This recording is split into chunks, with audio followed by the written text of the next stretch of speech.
It's been a while since I've completed a challenge video, because when Deltarune dropped last month, it took over my entire life. Pretty much any time I had to game was immediately put into experiencing everything this game has to offer. This came from my obsession with the odd RPGs of legend that came before it. So I was sad when I finished its current content, because I realized with the type of channel I've created for myself, picking apart stories or programming feats wasn't really my thing, so I could never make a compelling video on this game. Just kidding. Instead, I came up with this idea, and I think it kicks ass.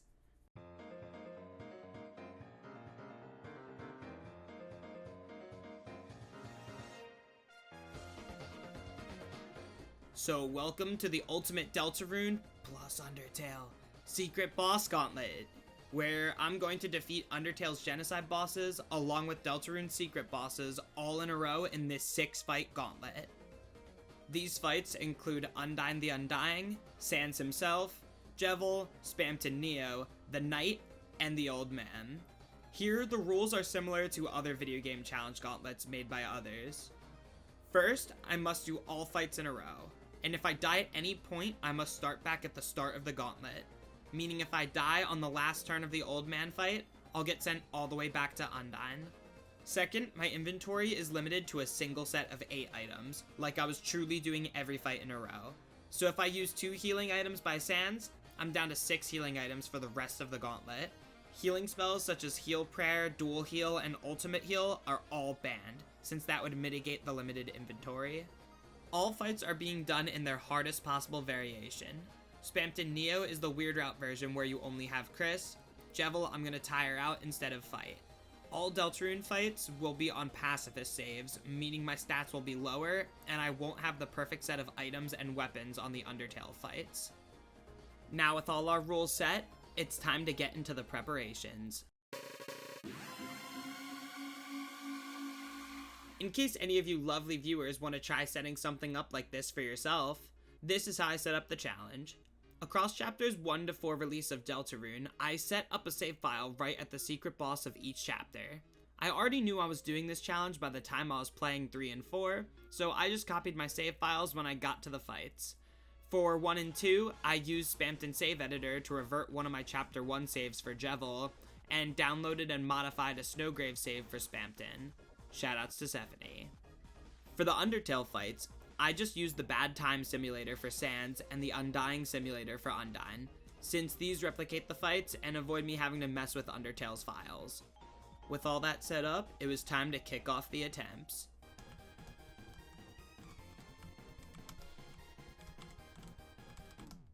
Yeah. Okay, so my experience just playing the games isn't gonna work. We're gonna have to make some serious improvements here. So let's take a deeper look into the fights. I've beaten each of these fights before, but my experience in them is far from equal. My best fight of these by a long shot is Sans. I've been boxing this momfucker in the womb. I don't even know how many times I've been bored somewhere and just booted up Bad Time Simulator for a Sans clear. So this fight is my shit, and is definitely my most helpful experience going into the gauntlet. Due to this wealth of experience, plus the fight having the best practice tools, I can't even properly gauge the fight's difficulty anymore. So the best advice I can give to people wanting to get good at the fight is to use Bad Time Simulator's single attack function to practice the start, finish, and any random attacks you have trouble with.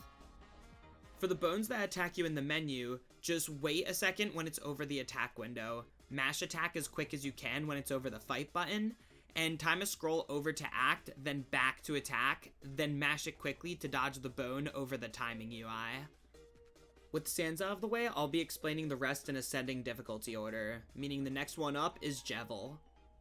Outside of Sans, Jevil is just decently easier than the rest of the fights on this list, so I was pretty confident with him off the bat. For him, his attacks follow one of the 4 Kaard suits, with clubs being the easiest to farm TP, and hearts being the only one that's particularly hard to dodge. Just make sure you avoid cornering yourself, and have the guts to go through the squares of bullets if you have to. When you're good at the fight, you will end up seeing Ultimate Chaos, meaning you only have to dodge the 4 suits, Chaos Bomb, and the 2 Scythe attacks. If you're having trouble with the harder scythe attack, yeah, me too. I kind of just never figured this one out and tanked it with my face since I only see it once. Unsatisfying answer, I know, but we only can get away with this with Jevil due to his lower damage output. So for every other attack we encounter, we're gonna have to figure it out. The first fight I actually had to practice was the big shot himself. I hadn't played the Chris-only Spamton fight before attempting this challenge, and I didn't really think it was gonna be relevant, since the only new attacks is the mini additional phase where you have to call for help. I had severely underestimated just how much more damage he does when he's focused on Chris. With my average gear, he 4-shot me under most circumstances, and since I wasn't really trying to waste heals on this fight, I had to get pretty good at it. For general Spamton advice, the best things you can do is to get great at the yellow soul charge shot rhythm. You can fire big shots surprisingly quickly, to the point where you can put out enough raw firepower to only have to aim in the general direction of the target. Most of the time, I just focused on dodging and my rhythm, which let me get very consistent at these usually difficult attacks. For more specifics, you should take out the mouth first, then the eyes during the face attack, keeping in mind that when he's down to the final part, the bullet pattern will get harder. And for the infamous phone attack, don't focus on aiming, just fire as many big shots as you can while purely making sure you never are perpendicular to the circles. Lastly, make sure you use X-Slash as much as you can, or else you may see attack patterns you otherwise wouldn't have to deal with. The next most difficult I would say was Undyne. She is by far the fight I played the least, since it had been a long time since I played her fight, and I'd only beaten her once ever. Gerson had made me pretty cracked at Green Soul, so outside of her first attack that always seemed to hit me,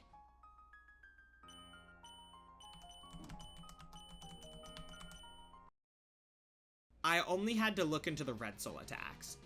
Mainly the 2 variants of circling spears and this stabbing attack. For both the different circling spears, the main goal is to just move back and forth across the space you have, while making sure to maintain a clear path through, and always taking care not to run out of space. It's super easy to corner yourself or take too long to turn around and eating a hit for it. For the stabbing attack, just time your sidesteps to be right when the spear next to you starts to fade, since that's when the hitbox stops being active. With the first 4 fights explained and thoroughly practiced, let's get into some real attempts.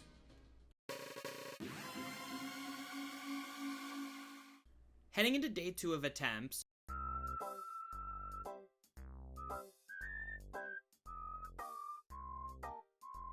I wasn't sure what to expect. I knew the challenge was hard, but I have technically completed all parts of this challenge before, so I could first try this very attempt, choke late into the run, or just die to Undyne. No other way to find out other than to just start playing, so we started getting those attempts in. My first few attempts of the day died to Undyne, being a repeat of day 1, but then my preparations kicked in and I quickly got a run past her. This run was killed by a super uncharacteristic Sans Death on literally one of his final hitboxes, and this I feel is a good time to talk about the concept of endurance challenges and nerves. So I've been pretty good at games for a couple years at this point, but I've beaten and failed a lot of different challenges. To me, every challenge has a different amount of 4 different difficulty types: content, RNG, skill, and endurance. To me, and I'm sure many others, endurance is one of the hardest forms of difficulty to cope with mentally. In many challenges, like the Monster Hunter 100% video, any progress I made was protected, since the game would just autosave after I accomplished anything. Even in multiplayer games' ranked modes, if you lose a few games, it's not like your account suddenly drops to bronze. But in this challenge, it's what I would classify as endurance because we are playing for a win. Meaning I could get all the way to Gerson's final attack just to die, and then I'm back at Undyne. In reality, I'm making progress because I'm getting better, but that soul-crushing possibility of lost progress is what causes the nerves to build. This is the reason people die so often at 5 AM in FNAF, or fail the final jump of a hard platformer level, or blow a huge lead in a fighting game. I've done shorter challenges that have nerves aspects plenty of times before, beaten hard platformer levels, beating FNAF max modes, even beat all those bosses in the first place. However, those are all a few minutes. This challenge takes half an hour, and I'm already having weird chokes 5 minutes in. How am I ever supposed to defeat the Knight and Gerson like this? This is where learning to trust your muscle memory comes into play. See, here on the Lagyakai YouTube channel by Lagyakai, I don't want to just show the victories. I want to highlight the processes during the journey that get me from the start to the finish. Partially because I think it's cool, partially so that others might learn something from it, and mainly so that I can say I make educational content whenever someone brings up the fact that I make YouTube videos in uncomfortable social settings where they don't know what AI levels, guard points, cooldown management, interval countdown, out-of-bound cutscene triggers, or muscle memory in the context of bullet hells are. And I have to try and not sound like a freak! Okay, but for real, let's talk about this. It's inevitable that the pressure is going to come on anytime you're trying to accomplish something cool in a game. I've mentioned it in the past, but I do play some games in offline tournaments, and I've cared to varying degrees about my results at different times. But one time, I got pushed so far, it led me to reading a sports psychology book in order to get better at video games, and that is where I learned the true nature of muscle memory. To learn it, we must answer the question, why do we practice? To get better is what most people would say, but what is getting better? Your control over the character, your game knowledge, your familiarity with the bullet patterns, and much more. All of this is what your muscle memory is. You build this instinct that lets you just do the right inputs in the right order at the right time in a way that just feels natural. It's all you, but it's unconscious processes that are the result of your practice. Many people describe this as the flow state, that everyone is at their most skilled at whatever they're doing, whether it's work, a sport, or a gaming challenge. The issue is that when we get nervous, we start to doubt ourselves and overthink. We try to take over and focus our whole brain into what we're doing and end up just hindering our abilities and choke. As an experiment, if you feel so inclined, after the video, or during if you want, you do you, big dog, boot up any game you are super comfortable with and good at.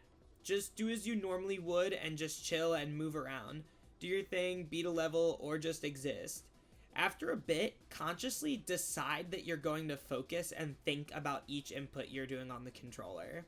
If you do this, the game will probably start to feel stiff, slower, and harder to manage. That's because you are running everything through your full brain in an attempt to lock in, while in reality, you're just making things harder for yourself. Okay, wait. This is a Deltarune challenge video. What the hell does this have to do with anything? Everything, actually. Because the endurance nature of this project. I was getting nervous and falling into this exact trap. As soon as I realized this, I took a short break, then came back and promised myself I'd just trust my hands and got to cooking.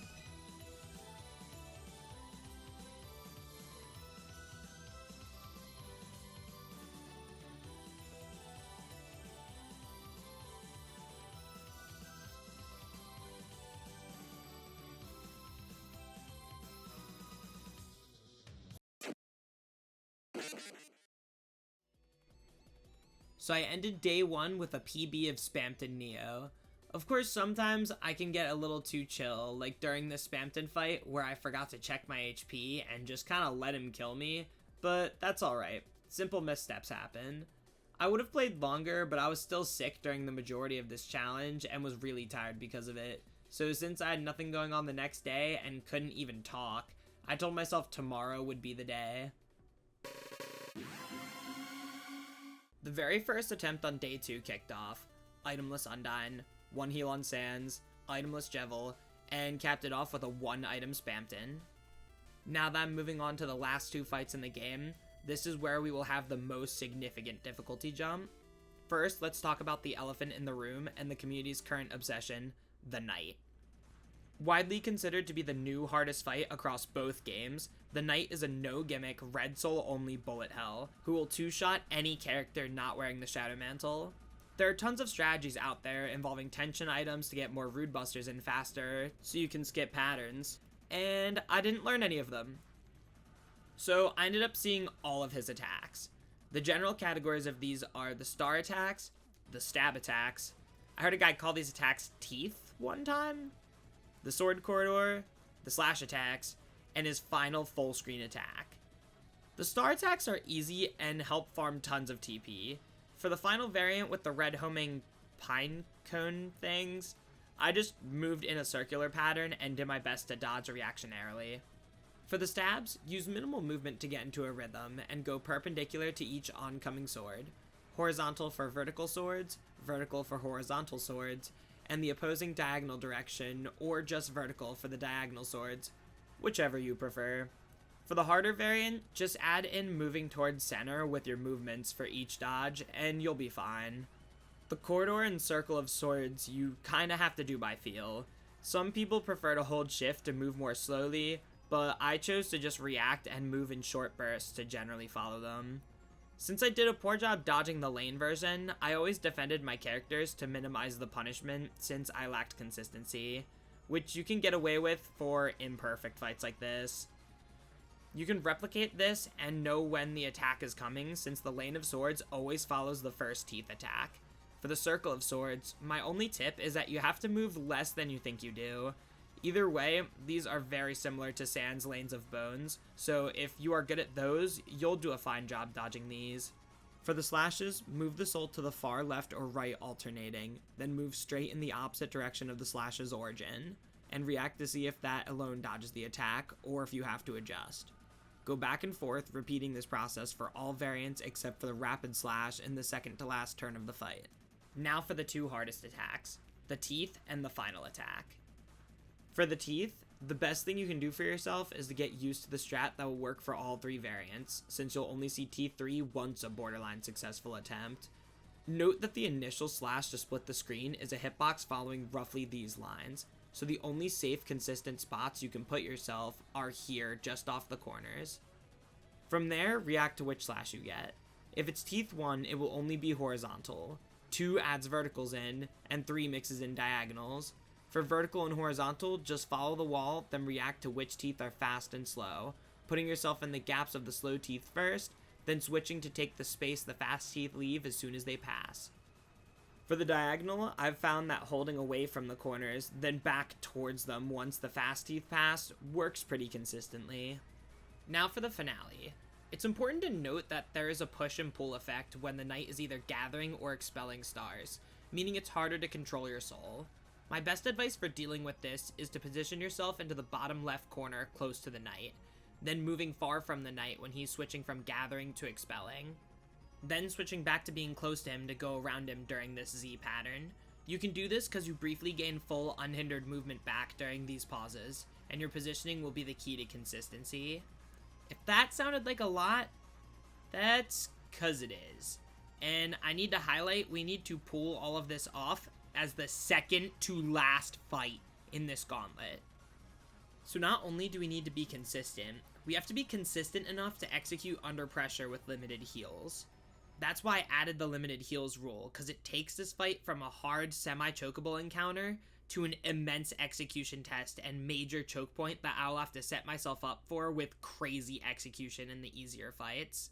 Speaking of the full gauntlet, let's check back on that first run that made it here.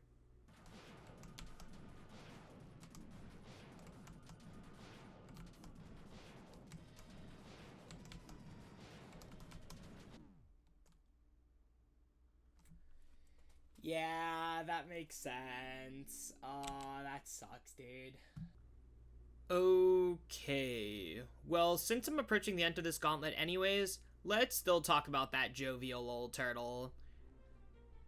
Gerson may seem easy in comparison, but in my opinion, he's still the second hardest fight, and he is the finale of the gauntlet where nerves are at their absolute peak. In the same way he's teaching Susie during this fight in the lore, he's gonna be teaching us to trust our muscle memory or go crawling back to Undyne. I feel like there isn't too much to talk about in his fight. It's extremely fun once you get into the flow of executing it. Just get cracked at using Green Soul and slowly get used to his patterns. When it expands to 8 directions, I've found that holding the 2 keys for the diagonal blocks was more consistent than trying to tap them both at the same time. It's still hard to get used to, but once you do, you'll be well equipped for the majority of this fight. Other than that, learn when he will slam his hammer down and react to when he throws them into other attacks. Note that he homes in on the player during some of these and follows a set pattern in others. His hammer throw attack is the one that gets the most people. For these, I found that positioning the soul towards the lower middle, then weaving through the hammers, being sure to hug the far left at the end to dodge the giant hammer, was what worked for me. The final special attack is fittingly difficult for the last leg of this challenge. I had to watch someone no-hit it a few times before I even began to semi-consistently survive it in practice, and I always would eat at least 2 hits during it. So for the challenge, the plan was to do my best to get here with the most HP I could, and hope I can get through it. With all our strategies laid out, it was time to head into day 4. Heading into day 4, I could already see the improvements. Other than the occasional stumble on Undyne, I was basically just choking to the knight on repeat. Get to the knight, die to T3. Get to the knight, forgot to defend before the lane of swords and die. Get to the knight, die to the final attack. Twice. These attempts were showing that the hardest points in the run are attack patterns you only see once a fight, especially if they are late into a fight, since they're going to be disproportionately hard to deal with since you don't get to practice them as much. Take for example Gerson's shell attack. This was actually borderline the scariest attack in the run for me. Even though it's not that complicated, it's different enough from every other attack in the Gauntlet to be novel, and it only appears one time halfway through the final fight. Many of my Gerson practice runs died due to taking too much damage in this one attack, then having almost no margin of error for the entire rest of the fight since I can't heal, even leading to 4 deaths on the final attack, and we haven't even made it here in a serious run yet. The knight's final attack also falls into this boat since we only see it once a run. That makes specifically T3, the knight final attack, Gerson's shell, and Gerson's final attack, in my opinion, the 4 hardest attacks in the run. We will keep these in mind as we get to the next attempt.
I'd be popping off if I was not dying, but sweet. Alright, that's not too bad. Awesome. With that, we did it.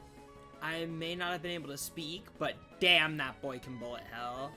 Overall, this challenge took attempts across 4 days, with day 1 being almost all practicing fights.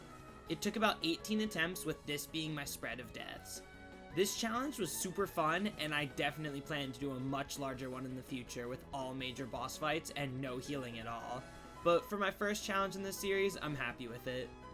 If you enjoyed the video, please subscribe for more videos like it and even better ones in the future. This was by far my most intensive editing I've done yet, and I have some even more ambitious projects in the works. That's all for today though, so thanks for watching, and I'll catch you guys later.